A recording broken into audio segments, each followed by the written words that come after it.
Salut les amis, je m'appelle Camille Marissène et je suis maman à l'école Steiner-Waldorf d'Aix-en-Provence depuis 5 ans maintenant et nouvellement chargée en communication pour cette école alternative et associative à laquelle je suis très attachée, comme beaucoup de parents ici. Je suis très heureuse aujourd'hui de vous présenter la première conversation de toute une série de vidéos à venir qui vont traiter de diverses thématiques, évidemment toujours avec une corrélation avec la pédagogie Steiner-Waldorf, qui est tout le sujet de cette chaîne. Dans cette première partie, j'ai le plaisir d'interviewer Cornelia Capitanfi, qui est la directrice en personne des Boutons d'Or, au sujet de la dyslexie. Cornelia est formée à la pédagogie et est maman de 4 enfants, dont un fils dyslexique et une fille avec une dyscalculie. Et elle nous explique aujourd'hui comment la pédagogie peut être une réelle prévention et peut apporter des solutions concrètes à ces dysfonctionnements encore très controversés. Mais je ne vous en dis pas plus et vous laisse avec ma conversation avec Cornelia Capitanfi.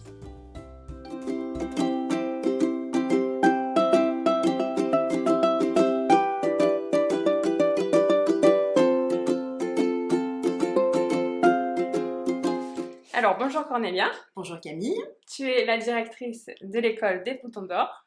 Oui, j'ai ce privilège et ce plaisir d'être la directrice de cette école alternative Steiner-Waldorf en pays d'Aix, à Aiguille précisément, à côté d'Aix-en-Provence. C'est une école qui accueille environ 50 enfants, de la maternelle jusqu'à la CM2, donc pour nous jardin d'enfants, jusqu'à la 5e classe. Nos enfants proviennent de différentes nationalités, donc ce qui fait une belle richesse pour l'école, et nous existons depuis 1983. Très bien. Alors, peux-tu définir la pédagogie Steiner en quelques mots pour ceux qui ne connaissent pas? C'est une vaste question. Alors, la pédagogie Steiner-Waldorf vient d'un philosophe, Rudolf Steiner, du début du XXe siècle, qui a mis en évidence le fait que l'être humain est constitué de 3 pôles principaux, la tête, l'intellect, le cœur, par le sentiment, et le corps avec les mains. Et toute la pédagogie va s'articuler autour de ces 3 pôles. C'est pourquoi, dans la pédagogie Steiner, sur le pôle du sentiment, on va mettre en évidence le beau dans la classe, le beau sur les cahiers, le beau sur les tableaux. Vous pouvez déjà voir un petit aperçu derrière. Il y a du dessin, l'artistique, l'art a vraiment sa place, ainsi que tout ce qui est motricité fine par le corps, puisque le corps, au travers des mains, va devoir aussi avoir son rôle. Steiner disait, des mains agiles vont donner un cerveau agile. Et donc, la pédagogie est vraiment s'articule autour de ces 3 pôles, intellect, sentiment et les mains au travers de l'action. Et je tiens aussi à préciser sur le pôle du sentiment que c'est vraiment la grande différence avec l'éducation nationale. L'éducation nationale n'axe principalement le développement de l'enfant que sur le pôle intellectuel, et ce qui fait que ça peut faire des enfants extrêmement intelligents, mais très rationnels et assez froids dans leur approche de la vie. Là, on leur donne cette capacité de s'ouvrir aux sentiments, et c'est une force supplémentaire, je trouve, moi, en tout cas personnellement, et au travers de mon expérience avec mes enfants, mes 4 enfants qui ont été dans les écoles Steiner, je trouve que ça leur ouvre quelque chose de supplémentaire, et c'est peut-être ce qu'on appelle le cœur. Et donc, au niveau du cerveau, de la pédagogie travaille du coup le cerveau gauche et droit. C'est à quoi on fait référence? Oui, voilà. Et alors justement, ce côté cerveau droit, cerveau gauche a été mis en évidence récemment par les neurosciences. Alors Steiner, il a quand même 100 ans, il n'y avait pas toute la technologie qu'on a maintenant pour expliquer justement la plasticité qu'il faut entre les 2 hémisphères gauche et droite. Steiner, par l'éducation qu'il a pu et le programme scolaire, il met en évidence, Steiner permet cette plasticité des 2 hémisphères des cerveaux, gauche et droite, qui permet d'allier le côté rationnel au côté intuitif. Et donc ça aussi, ça passe surtout par les mains, c'est ça? Est-ce que tu peux nous donner des exemples de travail par les mains? Oui, alors ça passe par les mains. On retrouve déjà ce travail par les mains chez les tout petits, au jardin d'enfants, parce qu'ils vont déjà aborder le tricot, parce que le tricot, pour en avoir fait, je peux te dire que c'est un travail intellectuel parce qu'il faut comprendre ce que tu fais avec les mains pour produire quelque chose. Donc, les enfants vont l'aborder déjà en jardin d'enfants. Après, ils vont le développer dans les plus grandes classes, première classe, donc pour équivalent CP, jusqu'à la 5e classe, comme je disais, CM2, où ils vont faire du tricot, du crochet et toutes sortes de travaux manuels qui vont développer cette motricité fine qui est à la base aussi du développement cérébral. Donc maintenant, on va aborder le sujet, le thème de cette vidéo, qui est quand même la dyslexie. Alors, qu'est-ce que la dyslexie et pourquoi tant d'enfants sont touchés par la dyslexie aujourd'hui? Alors, la dyslexie vient du mot dys, qui veut dire difficulté en grec, et lexis, qui veut dire mot. Donc, en gros, c'est trouble de capacité, je lis exactement la phrase, c'est trouble de la capacité à lire ou difficulté à reconnaître et reproduire le langage écrit. Donc, comme tous les parents qui regardent cette vidéo sont de près ou de loin touchés par la dyslexie, on voit bien que nous, parents, accompagner des enfants dyslexiques dans le cheminement de l'apprentissage de la lecture, c'est vraiment très très compliqué. Cette vidéo, j'espère, ces vidéos vont permettre d'éclairer les parents sur le fonctionnement de leurs enfants dyslexiques, parce qu'ils ont un fonctionnement particulier, et de ce que j'ai pu moi apprendre, je trouve que c'est bien pour ça de transmettre. Alors pourquoi il y a tant d'enfants dyslexiques et de plus en plus à l'heure actuelle en France? Alors, on pourrait imaginer que c'est parce qu'on détecte de plus en plus tôt la dyslexie, mais ça serait une erreur. Alors certainement, évidemment, il y a une détection, une prévention faite en amont, mais le problème, l'éducation a joué un rôle très important. Dans les années 70, dans les années 60-70, ils ont commencé en France à introduire la méthode globale, de lecture globale, ce qui est une méthode essentiellement visuelle. C'est-à-dire qu'on n'est plus du tout dans la méthode syllabique où on décompose chaque mot par des syllabes qui permettent à l'enfant, j'exagère un peu, mais de vraiment fractionner le mot pour en faire un sens. Là, il faisait une photocopie du mot. Alors moi qui ne comprenais pas, j'avais bien compris, quand mon fils a eu cette méthode-là, 50% de la classe est devenue, entre guillemets, dyslexique. Ça a été une hécatombe.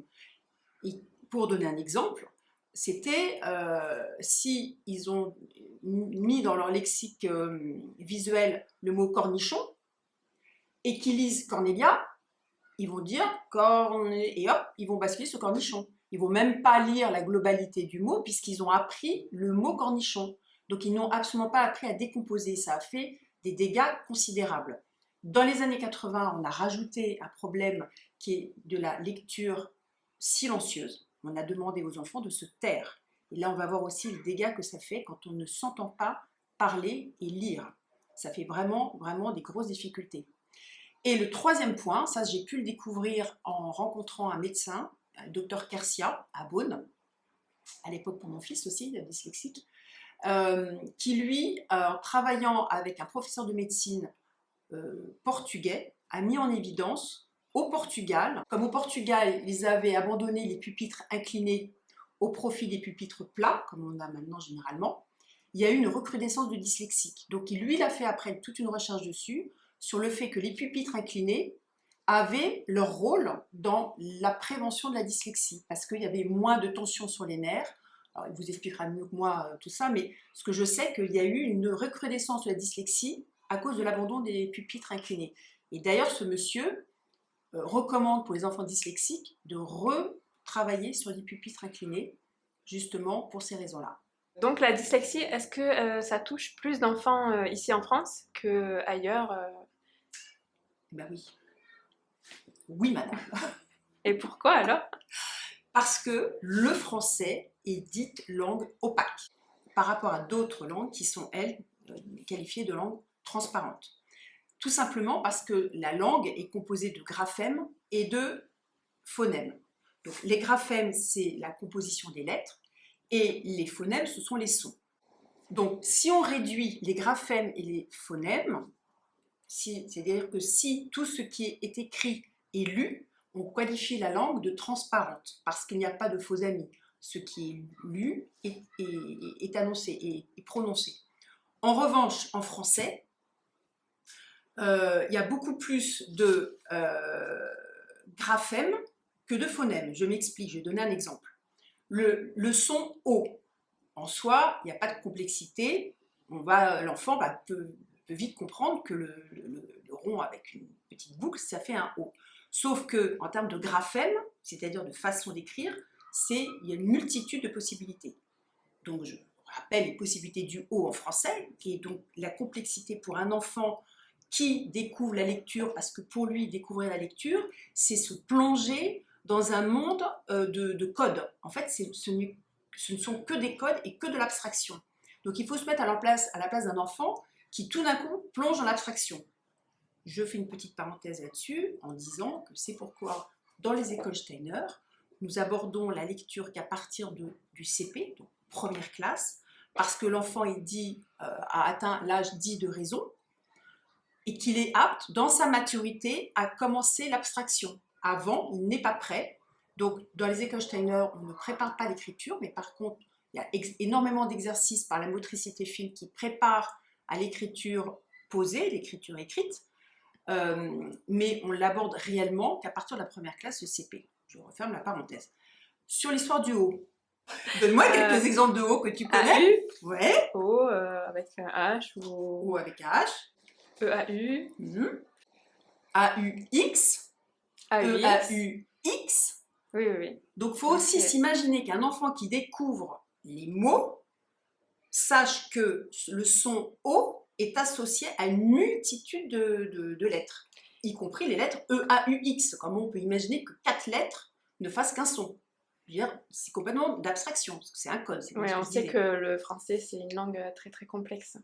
Alors, c'est complexe par sa structuration, mais c'est complexe par son vocabulaire. C'est bien ça le problème. C'est pour ça qu'il y a beaucoup plus d'enfants dyslexiques en France par exemple, qu'en Italie, pour cette raison-là. Je reviens sur le O. On peut aussi trouver des mots qui finissent par O et C, comme les crocs. On ne dit pas des crocs, sauf pour les chaussures. Ça,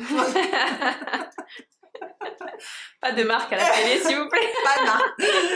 Alors, OP, le mot trop, c'est OP, ça on n'entend pas. Le mot gros, on n'entend pas le S. Tôt, on n'entend pas le T. Et alors là, le summum du summum, pour nos chères petites têtes blondes qui s'appellent Thibaut, on ne dit pas Thibault. Donc il faut que l'enfant se dise, ok, il y a AULT, voire même AULD ou AUD pour les Thibaut, qui peuvent s'écrire de 3 façons différentes, me semble-t-il, sur ce prénom-là, mais dont on entend exactement le même son, le son O. C'est pour ça que l'enfant, dans son apprentissage des lettres, doit le faire de façon posée et structurée. C'est pour ça que les pédagogues ont un programme qui met en avant d'abord les sons simples pour arriver aux sons complexes. C'est beaucoup plus graduel du coup que c'est beaucoup plus graduel. Dans l'éducation nationale. C'est beaucoup plus graduel, mais on n'y revient plus. Une fois que c'est acquis, c'est acquis. Donc c'est effectivement, globalement, ce que j'ai pu observer, c'est que les enfants ont un petit poil de retard dans l'équivalence éducation nationale, mais on a pu accavaler chez l'orthophoniste, ce que j'ai vécu pour la dyslexie, et qui ne fera pas l'objet de ces vidéos, mais dont je peux parler, c'est un problème de dyscalculie de ma fille, qui elle a été en éducation nationale classique, qui a abordé le calcul de façon tellement rapide qu'elle a fait un bug total. Ça m'a valu 3 ans de rééducation en logico-mathématiques ici à Aix-en-Provence. Donc voilà, on ne mesure pas aussi les impacts chez certains enfants d'un apprentissage trop rapide, alors que il faut y aller doucement, et quand on y va doucement, on n'a pas besoin de revenir en arrière. C'est acquis, c'est acquis. Parce que c'est vrai que les parents, ils ont peur que leurs enfants ne soient pas dans le même timing que tout le monde. Oui. Et voilà, du coup, on ne comprend pas très bien. Donc, c'est intéressant de soulever, de voir l'envers du décor, on va dire. Tout ce que ça apporte, la pédagogie Steiner, et cette lenteur, du coup, qui permet vraiment de développer et d'éviter aussi certains problèmes.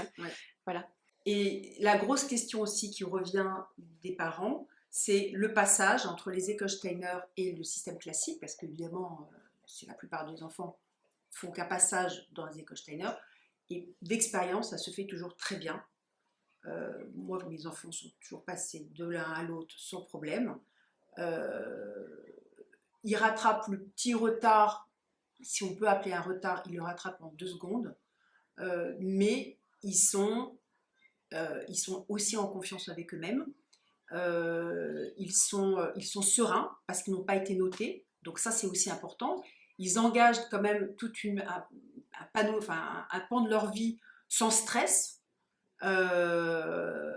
Et aussi, petite parenthèse, et je te remercie de petite diversion, Steiner disait que l'enfant naît avec des forces, et ces forces-là, en première partie de sa vie, 0-7 ans, il faut pas les transmettre, mais il faut que ce soit ces forces au profit du corps, des membres. Et que si on engage trop tôt l'abstraction, ça va puiser sur les forces dont dispose l'enfant au détriment des organes. Et que lui explique, personne va pouvoir le vérifier, en tout cas c'est une explication comme une autre, il explique que les maladies qui viennent beaucoup plus tard en tant qu'adulte sont aussi des conséquences de cette force qu'on a puisée chez l'enfant pour accéder à des choses qui ne sont pas pour eux à un moment donné de leur vie. Donc il faut y aller mollo, il faut y aller tranquillement. L'enfant il finira par savoir tout ce qu'il faut savoir, ils auront tous le bac, voire plus, mais au moins ils auront leur confiance en eux et ils auront au maximum développé tout ce qu'il faut en termes organiques. Oui, la pédagogie Waldorf, finalement, crée des bases solides, si on pouvait résumer ça comme ça. Oui, qui prend en compte la tête, le cœur et le corps. Toutes les dimensions de l'enfant.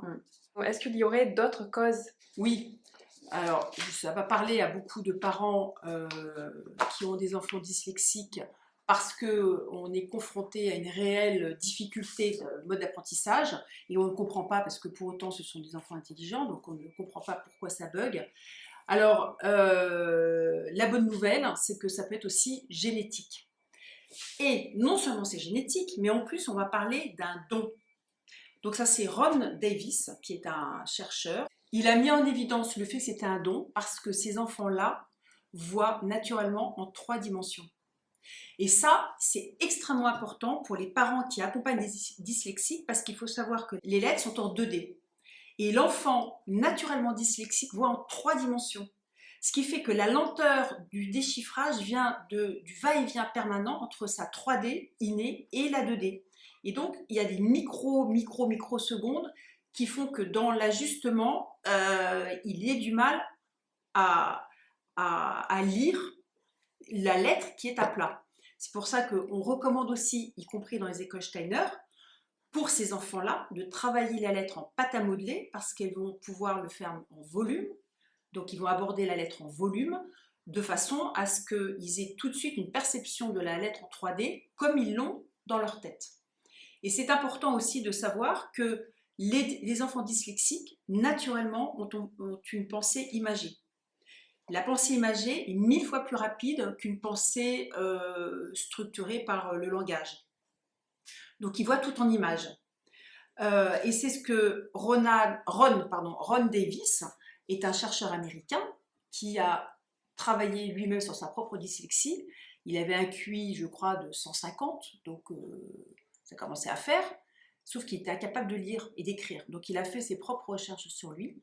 Il a découvert la chose suivante, c'est que chez les dyslexiques, ils ont cette vision en 3D et la pensée imagée. Ce qui fait que quand ils lisent un mot, ils vont avoir tout de suite l'image. Si on lit table, ils vont avoir l'image de table. Mais il y a des mots qui suscitent pour eux ce qu'il appelle une désorientation. Des mots pour lesquels il n'y a pas d'image, comme par exemple néanmoins, cependant. Alors là, tout d'un coup, ils vont bugger parce qu'il n'y a absolument aucune image associée à des mots comme cependant ou néanmoins. Il n'y a rien. Donc tout d'un coup, il va y avoir des désorientations, ce qu'il appelle lui comme ça, ce qui fait que ça va créer des difficultés. Mais il appelle la dyslexie un don perceptif. Et je vais le citer, c'est important parce que ça va donner du baume au cœur à tous les parents qui sont dans la galère. Je compatis. Alors, voilà ce qu'il dit. La faculté mentale qui produit le génie produit aussi la dyslexie. C'est un vrai don au sens vrai du terme. Une disposition naturelle, un talent. C'est une faculté spécifique qui accroît le potentiel mental. Donc, rassurez-vous, votre enfant est tout à fait normal, même si, petite parenthèse, pour passer le bac, Mon fils était dans la catégorie handicap, parce qu'il fallait remplir tout un dossier.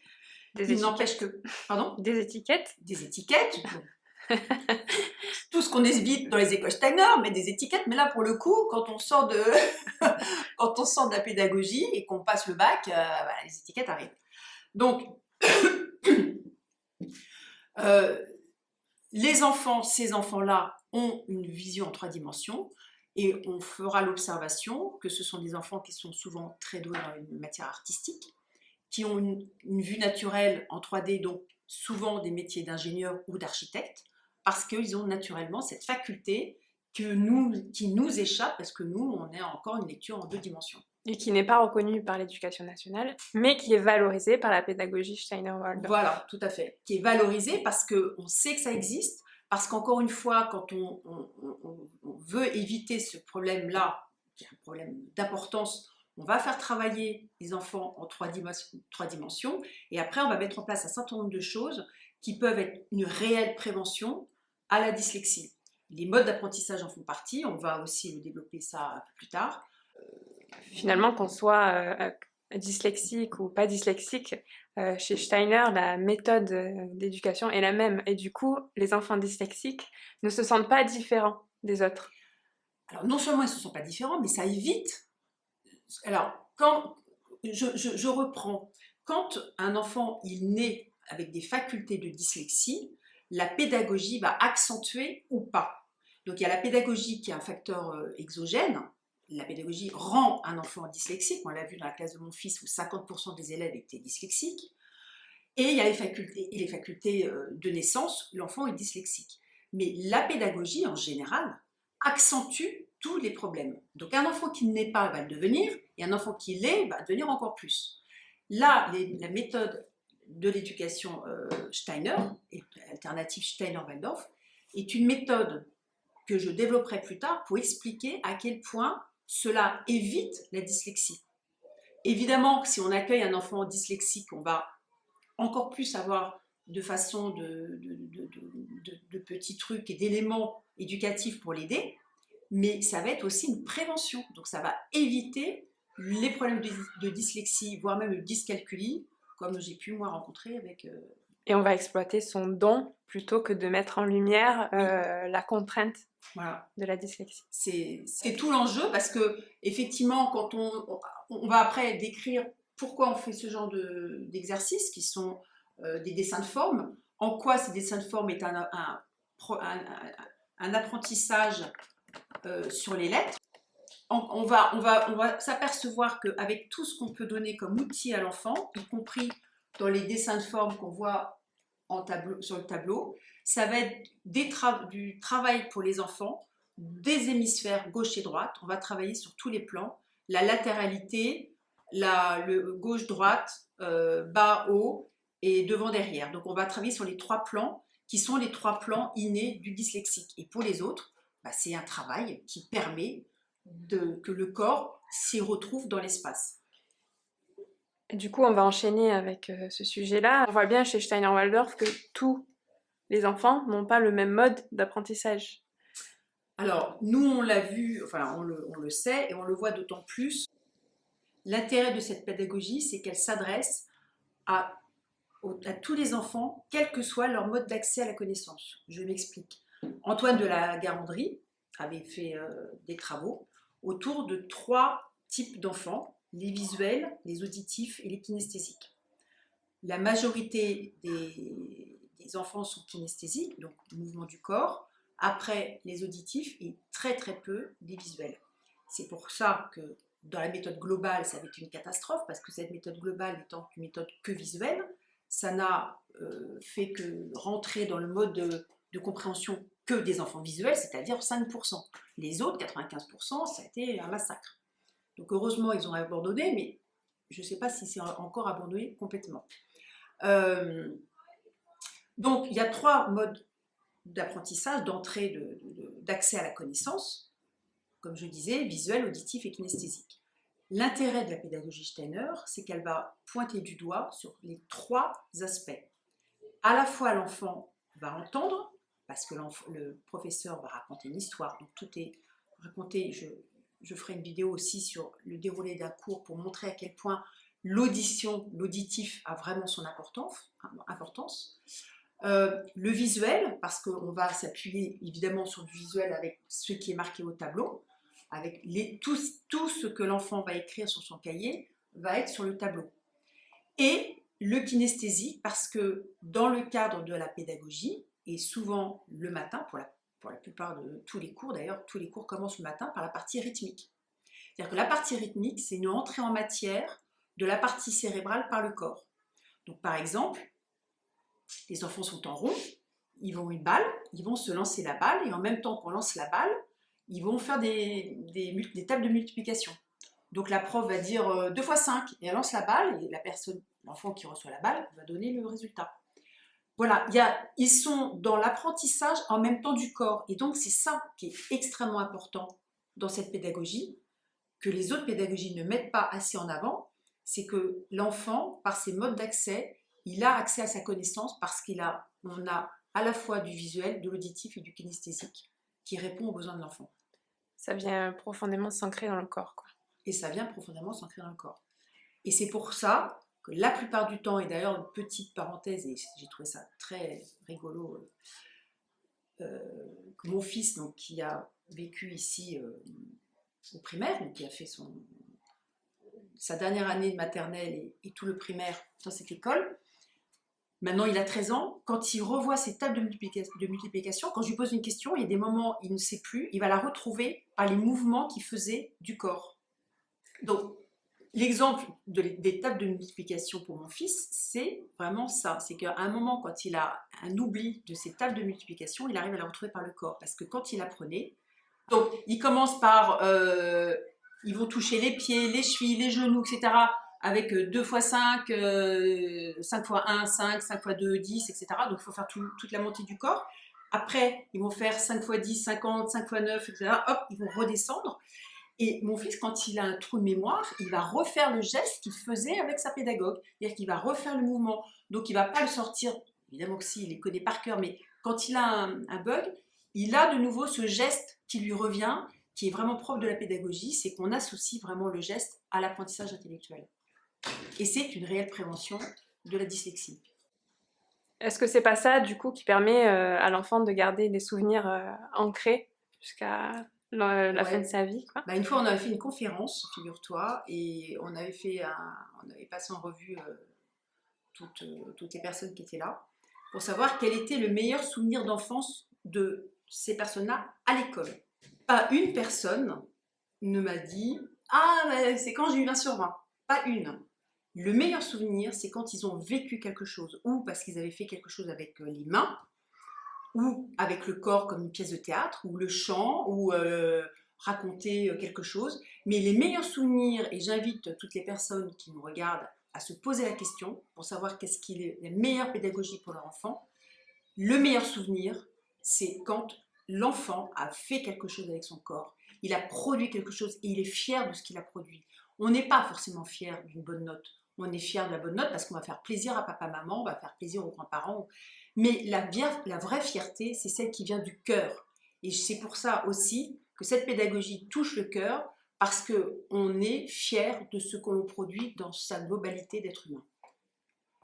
Et les neurosciences ont aussi démontré que le mouvement, le jeu, produit 400 fois plus de connexion chez l'enfant que le simple apprentissage intellectuel. Donc c'est important de le dire et de le redire. Ouais. Mais je pense qu'on pourra peut-être même faire une petite vidéo spécifique sur le jeu libre du jardin d'enfants, parce que ça a vraiment une importance que moi-même j'ai découverte sur le tard, parce qu'en mettant mes enfants au jardin d'enfants, je n'avais pas mesuré à quel point le jeu libre est vraiment la base du développement de l'enfant.